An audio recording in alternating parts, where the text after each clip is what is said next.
印度海军部门突然向外界公布了一则惊人的消息：印度海军的航母维克拉玛蒂亚号发生了严重的毒气泄漏事故。虽然印度的这艘维克拉玛蒂亚号航母是从苏联海军手里购买的二手货，但所有的印度人都对它感到非常自豪。极端的印度民族主义分子甚至将之视为印度扭转国运的重大标志。但时至今日，这艘被印度人寄予厚望的航母已经彻底沦为了全世界的笑柄，而印度人的国运也似乎跌进了一个无底的深渊，久久让人无法看到上升的迹象。自种姓制度在印度诞生以来，印度人就一直奉行着这套制度。迄今为止，在印度社会的高层官僚当中，高种姓的婆罗门和刹帝利人群也占据了明显的多数。比如，印度的开国领袖尼赫鲁就属于最上层的婆罗门种姓，而另一位被印度人民视为精神领袖的印度政治人物甘地的种姓也是吠舍。也就是说，印度这个国家自从独立的那天起，它的精英阶层就根本不能代表本国绝大多数民众的利益。1947年，印度人正式从英国人的殖民统治下宣告独立。随后，尼赫鲁、甘地等人便在印度的法律文书当中公开废除了在这片土地上沿袭上千年的种姓制度。但种姓制度已经在印度社会内部形成了牢不可破的思想壁垒，想要打破这种思想壁垒，绝不是一件容易的事情。时至今日，许多印度人都还有着严重的等级观念，人们认为出身达利特和首陀罗种姓的人就不应该从事相对体面的工作，因为这有悖于印度的传统文化。印度虽然有14亿人口，但绝大多数的人民根本无法从印度的综合国力发展中获得哪怕一点点的利益，这就注定了印度的大国梦只是精英阶层的大国梦，与普通的贫苦大众并无关系。截至今日，印度国内还实行着双轨制的教育制度，普通的印度百姓只能就读于专门为他们开设的学校，而精英阶层的孩子从小就可以接受更加高贵的英式教育。可见，虽然印度人已经从法律上废止了种姓制度，但它在印度的政治和社会生活中还是广泛存在的，绝大多数人也并没有觉得这有什么不妥之处。而当一个国家无法团结起境内绝大多数的民众时，其实现大国梦的想法也只不过是一句空洞的口号。只要印度人对内的等级压迫没有停止，印度的国运就不可能从根本上得到扭转。另外，当今的印度表面上虽然是一个已经实现了工业化的现代国家，但这个国家并没有经历像样的社会革命，封建残余势力没有得到根除，这也成为了印度发展道路上的一个重大阻碍。1947年，印度在尼赫鲁和甘地等人的主持下迅速脱离了英国的统治。为了从美苏双方领导的阵营当中多捞点好处，尼赫鲁将印度的政治制度定为了社会主义，但他们立刻又奉行了亲美的政策。尼赫鲁等人推行的这一系列政策本质上是印度政客们机会主义思想的一种体现，因为尼赫鲁并不打算真的将印度带上社会主义的道路。如中国和苏联等真正推行社会主义制度的国家，通常会对旧社会中的各种反动势力进行一番清算，但尼赫鲁自己的家族在莫卧儿王朝时期就是出了名的大地主，而甘地的家族也在英国殖民者的统治之下获得了丰厚的利润。这些印度的建国者们根本无意与底层人民瓜分自己的利益，自然也就不会进行彻底的社会革命。后世有人将印度的独立运动称为一场妥协的闹剧，这便是最重要的原因之一。在尼赫鲁等人的妥协下，大量的英国殖民者庇护之下成长起来的印度地主并没有受到新政权的清算，他们依然可以在一个打着社会主义旗号的国家里干着剥削农民的事情。印度这个国家表面上看起来是一个奉行选举政治制度的民主国家，但实际上它是一个由封建官僚和封建地主阶级共同统治的国家。2020年，印度就曾经爆发了大规模的农民抗议，因为在官僚和地主的联合统治之下，许多农民的收入甚至都买不起价格剧烈波动的粮食。更加令人意想不到的是，印度社会底层的小商贩和印度农民经常会出于各种需要向印度的银行或私人金融机构贷款，而这些机构的利率往往高得吓人，普通的印度民众只能在绝望的氛围中走上自杀的道路。根据美国媒体的统计，全印度每天至少有30名来自底层的农民选择自杀，而这个数字与印度官方公布的数据大相径庭。在国际媒体面前，印度的官僚们也对底层民众的自杀问题选择性回避，这个问题已经成为了印度社会问题的一面照妖镜，足以令每一个印度官僚汗颜。几乎每年都会有一些心怀正义的记者赶到印度国内，对其严重的社会问题进行报道，但这些报道全部都遭到了印度政府官员的抵制。印度官员们通常会恬不知耻地告诉国际社会，那些印度农民是自愿为地主工作的，因为离开了地主，这些完全没有土地和生产资料的印度农民下场只能更加悲惨。而更加令人感到遗憾的是，每次当印度政府做出这样的回应之后，总会有一些印度底层人站出来对这样的说法表达支持，以至于有人开始怀疑印度政府正在通过某种手段收买那些在底层受苦受难的民众。因为对于那些底层民众来说，任何一点来自印度政府的小恩小惠就足以让他们改善目前的生活，而他们也非常愿意为了利益替政府说话。透过这种奇葩的社会现象，人们似乎又看到了印度社会的另一面。也许印度这个国家不能彻底实现崛起的根本原因，还是在印度人民自己的身上。由于印度社会当中的普通人大多只能接受精英阶层为他们精心准备过的教育内容，绝大多数底层百姓的文化水平也仅仅是维持在能够识字的水准。无知的印度人喜欢崇尚神明或者强者，他们的脑子里只能理解印度教当中的首陀罗体系，对于诸如马克思主义这样近现代的政治学知识一无所知。其实许多中国网友应该都能看出来，印度今天的社会现状与1949年之前的中国有着许多相似之处。中国之所以能变成如今这样一个富强和谐的现代国家，其本质上就是因为新中国的第一代领导人对全中国的社会进行了一次彻彻底底的革命。无数出身底层的革命者将旧世界的秩序砸得粉碎，并兴致勃勃地为人民的新政权建设了一整套的制度体系。不过相比中国而言，印度人是十分不幸的。占印度人口绝大多数的普通民众仍然在统治阶级罗织的梦魇中昏昏沉睡。他们或许意识到了自己被压迫的现实，但从来没有想过反抗，更没有想过要颠覆这套不公平的旧秩序。比起当今印度统治阶级的无耻剥削，印度人民的愚昧才是令这个国家堕入深渊的根本原因。在2020年爆发的印度农民抗议活动当中，人们不仅能够看到一些奋起抗争的农民队伍，还会看到一些专门替莫迪政府举标语的农民队伍。事后有记者卧底在了这些农民的抗议队伍当中，才了解到事情的真相。原来那部分对抗莫迪政府的农民是被地主收买前来向政府示威的。对于遍布印度的地主阶级来说，政府的粮食收购价格直接关乎到了他们的当年收入，反倒是那些参加抗议的农民自己对粮食价格并不关心。因为在这些被地主收买参加抗议的农民看来，无论粮食价格出现什么样的变化，他们给地主上交的年租都不会变。而另一部分为莫迪政府举宣传标语的农民，则是由政府直接花钱从印度各地雇来的。所以这场看似是印度农民在为自己争取权益的斗争，实际上是印度政府和印度地主之间的斗法活动。普通的印度农民只不过是沦为了他们的工具罢了。当然，在这些麻木不仁的印度民众里，依然有一些进步人士渴望用自己的方式来拯救这个国家。1967年，位于印度西孟加拉邦大吉岭县的一个村庄爆发了由当地民众参与的武装起义运动。这场运动迅速在印度共产党的帮助下影响到了全国的各个地区。这支起源于印度农村的起义部队随后愈发壮大，成为了一股让印度政府心惊胆战的力量。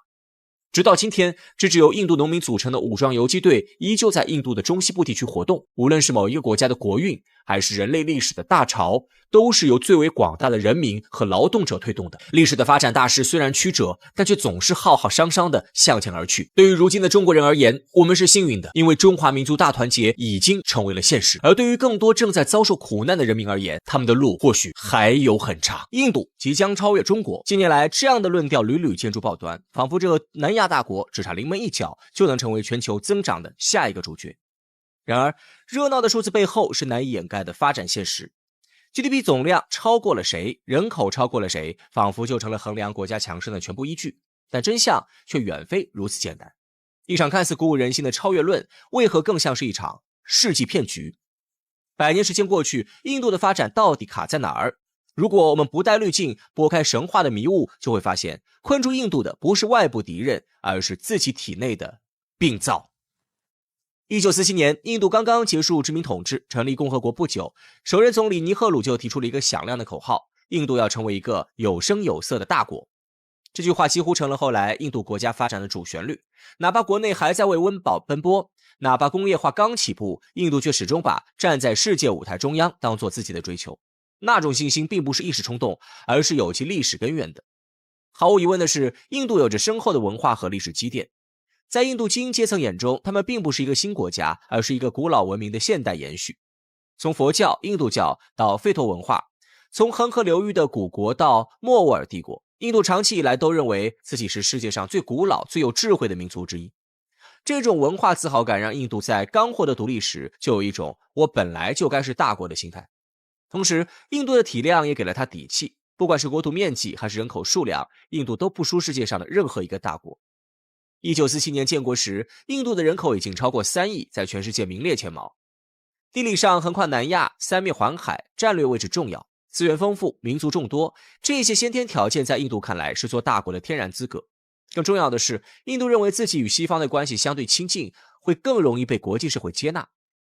由于长期被英国殖民，印度保留了大量英式政治体制、法律制度和教育体系，英语在印度的普及程度在非英语国家中首屈一指。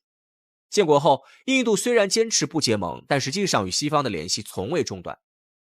冷战之后，尤其是21世纪以来，美国更是把印度视为制衡中国的重要棋子，这也在某种程度上抬高了印度的国际地位。从尼赫鲁到今天的莫迪，印度政府对做大国的执念一直没有变。他们发展核武器，发射火箭，申办国际盛会，积极参与各种多边对话平台。哪怕经济增长缓慢，哪怕社会问题层出不穷，印度始终在努力发出自己的声音，争取露脸的机会。对外，他们希望世界把印度当作大国；对内，他们也不断灌输我们是强国的理念。